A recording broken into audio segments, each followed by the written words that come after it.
Extracting species profile. Spinosaurus is a genus of large theropod dinosaur. Its distinctive sail was formed of long extensions of vertebrae, connected and covered by skin and possibly used for thermoregulation and display.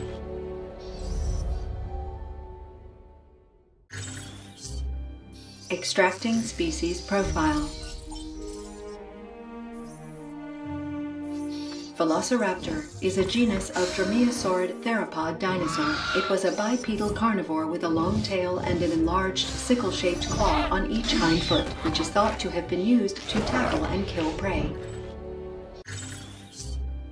Extracting species profile. Metriacanthosaurus, meaning moderately spined lizard, is a genus of Metriacanthosaurid dinosaur from the suborder Theropoda and first discovered in Oxford, England.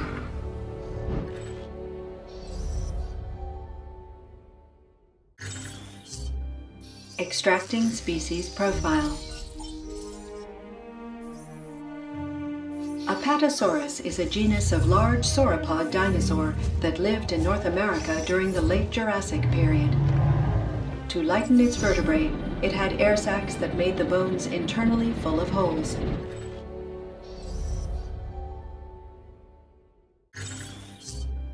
Extracting species profile. Ceratosaurus, a large predatory theropod dinosaur from the late Jurassic period. A horned biped, it moved on powerful hind legs while its arms were reduced in size.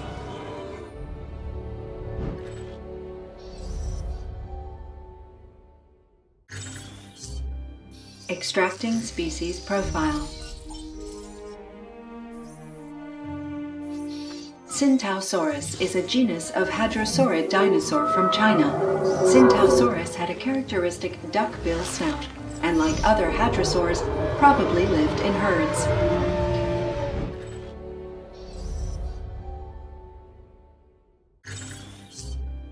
Extracting species profile. Pachycephalosaurus, meaning thick-headed lizard, is a bipedal ornithischian dinosaur. The thick skull dome of this species has given rise to the hypothesis that they used their skulls during intraspecies combat.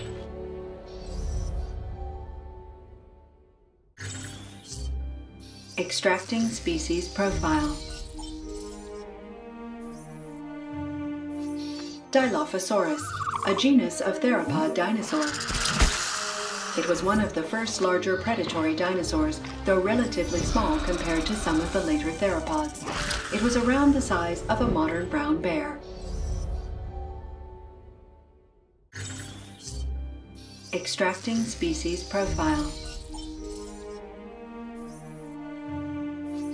Kentrosaurus is a genus of stegosaurian dinosaur from the late Jurassic period of Tanzania. It had a small, elongated head with a beak that it used to bite off plant material that it then digested in a large gut.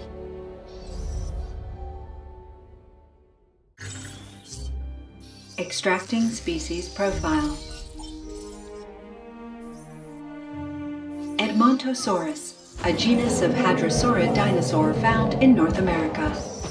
A herbivore, it likely moved in herds and was one of the last non-avian dinosaurs. Extracting species profile.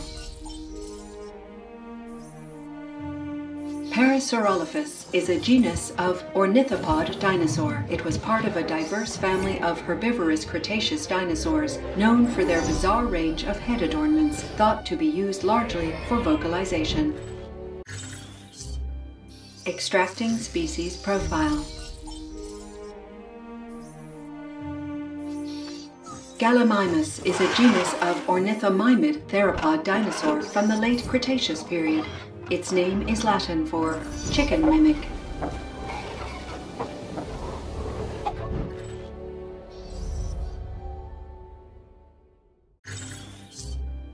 Extracting species profile.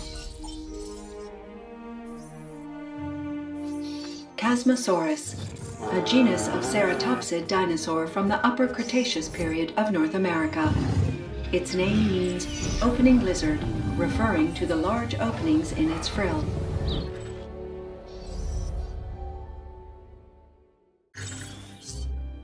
Extracting species profile. Brachiosaurus is a genus of large sauropod dinosaur. It weighed up to an estimated 56 metric tons.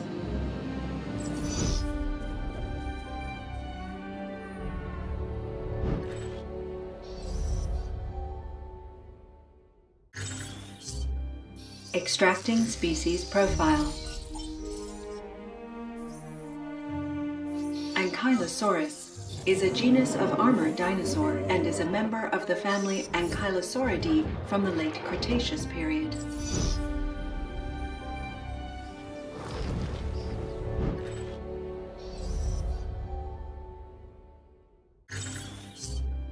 Extracting species profile.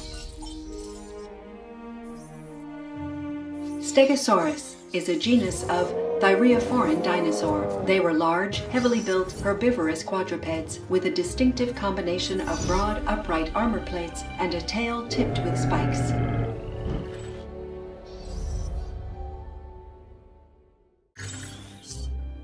Extracting species profile. Triceratops, a horned and armored genus of herbivorous ceratopsid from the late Cretaceous period of North America.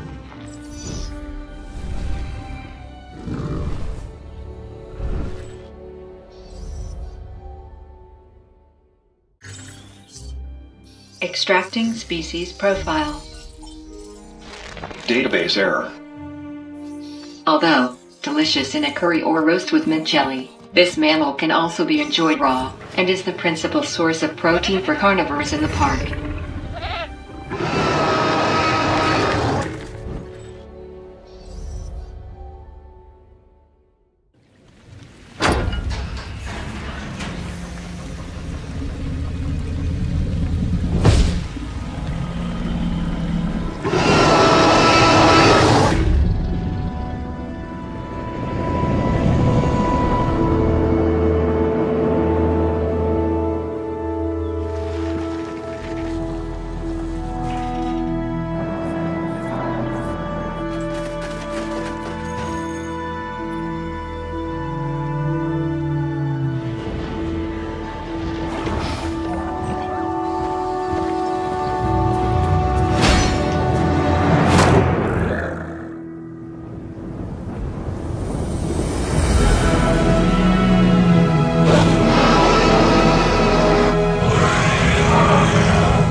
Las Cinco Muertes, the 5 deaths. We've got Muerta, Isla Matanceros. You progress on to Isla Tucano. Isla Peña and Isla Sorna.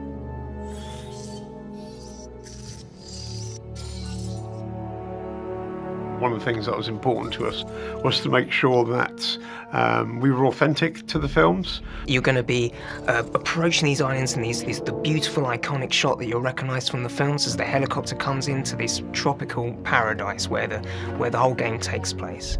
They're all amazing, they're all iconic, and they're so beautiful, and it's just great to be on these islands that you've seen in films and now get to see them in such detail and depth in the games. Your missions are going to be given to you from these 3 different divisions, which each have a different character assigned to them. The entertainment division is probably the most familiar to Jurassic Park and Jurassic World fans. You're using the dinosaurs as attractions, so the tourists come in, they marvel at the dinosaurs and, you know, spend their dollars, and that's how you're making money. We'll be having things like arcades and restaurants and clothing shops and all those touristy things to go on top. So this is a business at the end of the day, and you want to try and pull in as many people as possible. In the science division, you're asked to pursue this authentic dinosaur genome and perform these expeditions and dig sites and extract genomes from fossils to find out more information about these dinosaurs. But you also need to care about a number of other things with the science division. Your dinosaurs can get diseases, they can get sick, they can die. So what you need to do is research cures for the right diseases, and in order to do that, you're going to need money. So you need to make sure that the income that your parks are generating and the expenditure you're spending on pursuing this scientific aspect is kept in balance. Security is probably my favourite out of the 3. It's the one where the player's going to get the opportunity to try and breed the most dangerous dinosaurs they can, and then security's job is to try and control that. So if they escape, you've got all these tools at your disposal to try and put an end to all the calamity and rein it back in. But ultimately, this is all about player choice. It's all about being offered these different styles of gameplay, and it's up to you whether you want to get hands-on and involved and get up there in the helicopter, or whether you'd rather manage all of it from above. It really depends on your style of gameplay and how you want to play the game. Frontier have taken their years of experience in management games and animal games and brought them together to make Jurassic World Evolution, and on top of that sort of put together a story that helps build upon the story of the franchise so far. In the game, there are iconic characters from the Jurassic franchise, both old and new. One of them that we're really excited about is Dr. Ian Malcolm, who's in the game, played by Jeff Goldblum. And he's going to be your voice of conscience, he's your voice of reason, and he's going to be with you throughout the whole game to add a little flavour and sarcasm to your experience. It was a dream working with Jeff.